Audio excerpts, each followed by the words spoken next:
کیا نبی الاسلام کے پاس غیب کا علم تھا؟ میں نے چند ایک علماء کرام کو سنا ہے، مگر ہر ایک کی رائے مختلف ہے، اس مسئلے پر بیان فرما دیں۔ میں نے اس پہ تفصیلی ویڈیوز ریکارڈ کروائی ہیں۔ علم غیب لکھے انجینئر محمد علی مرزا۔ نبی الاسلام کے پاس علم غیب ہونے کے اوپر تو پوری امت کا اجماع ہے۔ ظاہر ہے ہم نبی کو نبی مانتے اس لیے کہ ان کے پاس غیبی خبریں آتی تھیں۔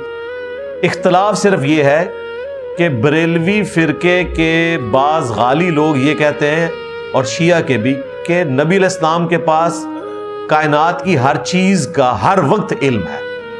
تو یہ عقیدہ صرف اللہ کے ساتھ خاص ہے۔